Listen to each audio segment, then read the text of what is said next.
I've had a few people ask me how I mount my remote ID on my DJI Neo 2. Um, if you're like me, you don't like to clutter up your drone with a bunch of sticker mess from some of these Velcro type strips. There's a little bracket that I 3D print that'll work and hold the remote ID on there. You can also buy a bracket that's made to hold Apple IDs that will also clip to the drone, and you can take it on and off without leaving any residue on the drone. I'll show you how that works here. But it's basically just a little 3D printed mount that I make, and I'll put a link to the print. It's free to download. But you can also buy a little mount that's similar to this, and basically you just Velcro this onto this little piece and Velcro this on, so you can just take it on and off.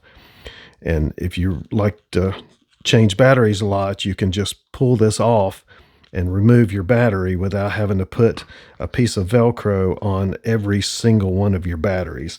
So if you want to center the weight on here from adding this 15 grams or so of weight to the back of it, it's best to center it as much as possible so one side of your fans rotors aren't spinning much harder constantly than the other ones.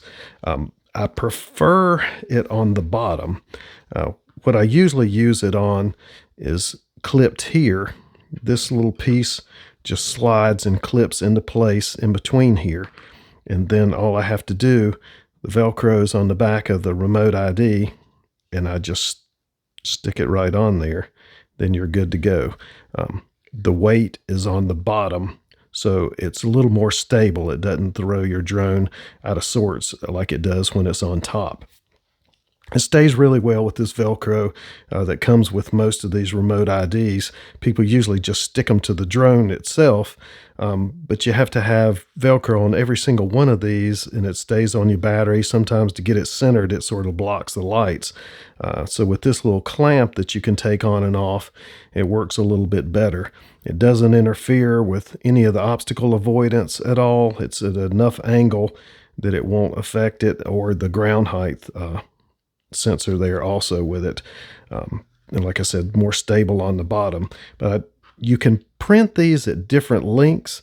The one on top needs to be slightly longer with these arms on it than the one on the bottom.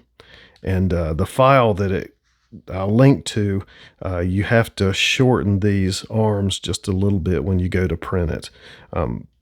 But to put it on and off, it's nothing but just pinching these together, and it'll pop right out. And they hold really securely on here.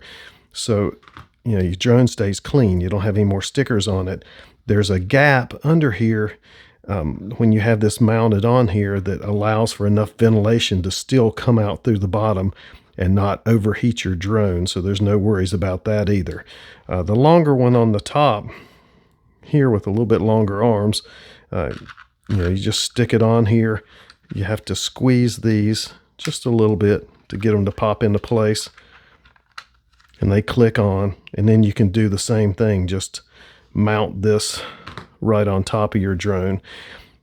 The manufacturers recommend with these, since they have GPS in them, that you have it on top.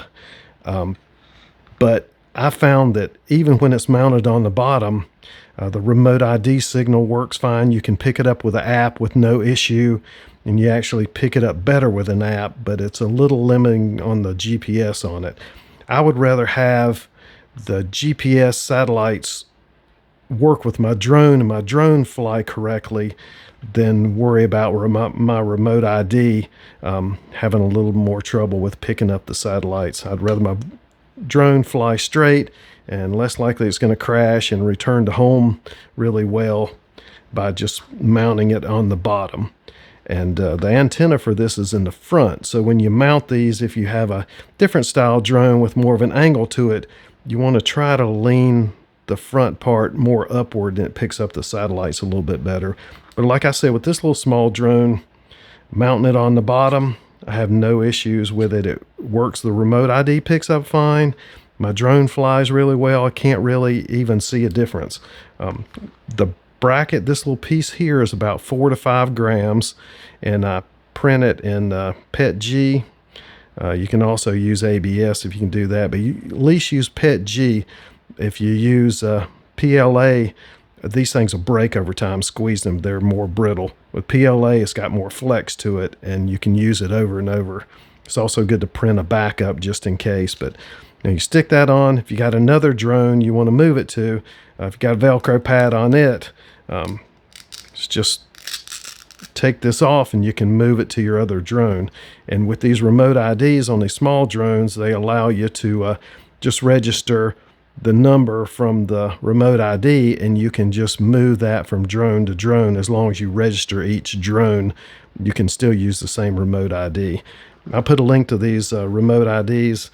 I've used a few different ones, but this Ruco is one of the lightest ones, probably is the lightest one that I found. The new S version of it has a speaker, so you can turn it on to where the speaker will make a beeping sound on it that makes it easier to find your drone. You can turn that on and off in the app, and it allows you to, if you lose it in the woods or something, you can turn this beep on and it'll help you find your drone wherever it lands. But just wanted to show people how I hooked this on here and without adding sticker and sticky material on top of my drone. It also saves you from having to put a piece of Velcro on every single battery if you've got like the Fly More combo that comes with other batteries with it. So it works really great. I definitely recommend this remote ID.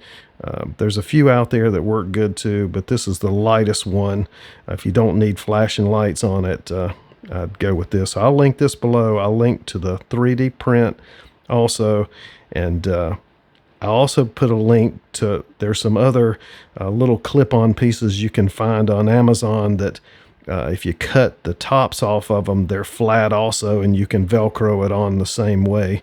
You can buy that on Amazon, or AliExpress is cheaper, $3 or $4. So if this helped you out at all, please like and subscribe. Thanks for watching.